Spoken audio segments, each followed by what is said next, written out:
मराठा समाजाला आरक्षण मिळावं या मागणीसाठी मनोज जरांगे पाटील हे खरं तर मुंबईच्या दिशेने जात आहे आणि जात असताना त्यांचा पहिला जो मुक्काम आहे तो जुन्नर तालुक्यामध्ये होताना पाहायला मिळतोय। यासोबत छत्रपती शिवाजी महाराजांचं जे जन्मस्थान आहे जुन्नर या ठिकाणी खरं तर त्यांचा पहिला मुक्काम होणार आहे आणि याच अनुषंगाने जी तयारी आहे ती तयारी खरं तर सकल मराठा बांधवांच्या वतीने आपल्याला करताना पाहायला मिळतंय। आपण सध्या आलो जुन्नरमध्ये ज्या ठिकाणी खरं तर जरांगे पाटलांचा मुक्काम आहे। मला सांगा की जरांगे पाटलांचा पहिला मुक्काम हा जुन्नरमध्ये आहे, कशी तयारी केली आहे? अखंड महाराष्ट्राचा आराध्यदैवत छत्रपती शिवरायांच्या भूमीमध्ये दुसरे छत्रपती मराठ्यांना जे भेटले 3.5 वर्षानंतर खरं तर त्यांनी मराठा समाजाला न्याय देण्यासाठी जो पीडित राहिला आहे, मराठा समाजाला कुणबीतून आरक्षण मिळालं पाहिजे त्यासाठी आपल्या स्वतःचं शरीर जिजावलं। खरं तर त्यांचे जर आज जर पाहिलं ना जे कातडे हाडांना कातडे चिटकले, परंतु माझ्या समाजाला न्याय मिळाले तोपर्यंत शांत बसण्या अशी भूमिका त्यांनी केली।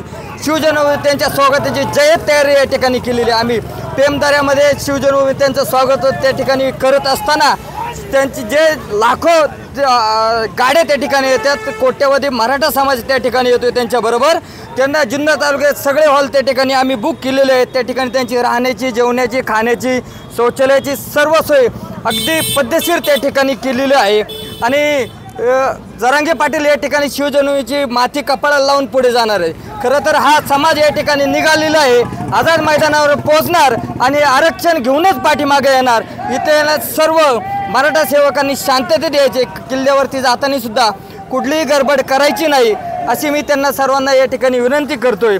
जर ज्या पद्धतीने पाहिलं खरं तर उद्या रात्री मुक्काम झाला तर उद्या जरांगे पाटील या ठिकाणी निघणार आहे। उद्या कसं त्यांचा कार्यक्रम असणार आहे? आज रात्री आदरणीय संघर्ष योद्धा मनोजदादा जरांगे पाटील रात्री उशिरापर्यंत मला वाटतं जुन्नर नगरीमध्ये पोहोचतील। त्यांचं स्वागत आहे आणि त्यांच्या स्वागतासाठी समस्त जुन्नरवासीय शिवजन्मभूमीतले सगळे बांधव 18 पगड जातीचे, केवळ मराठा सेवक नाही, मराठा समाज नाही, तर साऱ्या 18 पगड जातीचे सगळी मंडळी झटत आहेत आणि त्यांचं स्वागत या ठिकाणी होणार। आज रात्री ते या ठिकाणी मुक्काम केल्यानंतर उद्या सकाळी हा किल्ला आणि आई शिवाईचं मंदिर हे पुरातत्व खात्यामध्ये आहेत, त्याच्यामुळं रात्री तिथं दर्शनाला व्यवस्था होणार नाही। उद्या सकाळी 6 वाजता ते दर्शनासाठी खुलं होईल आणि उद्या सकाळी 6 वाजता आदरणीय मनोजदादा जरांगे पाटील हे शिवाई मातेचा अभिषेक करून किल्ले शिवनेरीवरती जाऊन छत्रपती शिवरायांचं, मा जिजाऊ साहेबांचं दर्शन घेतील, तिथली माती भाळाला कपाळाला लावतील आणि ज्या शिवनेरीवरून संयुक्त महाराष्ट्राचा मंगल कलश तत्कालीन मुख्यमंत्री स्वर्गीय यशवंतरावजी चव्हाण साहेब यांनी इथून नेला मुंबईला,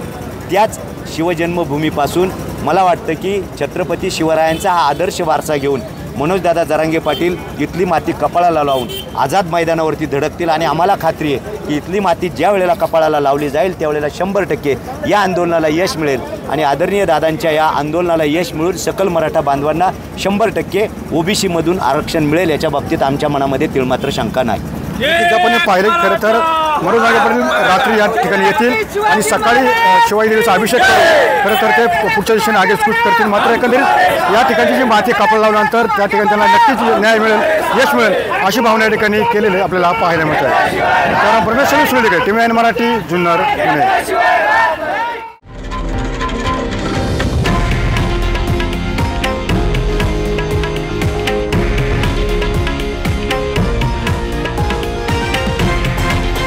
हे आहे देशातील नंबर 1 न्यूज नेटवर्क आणि आपण पाहत आहात TV9 मराठी, एकमेव।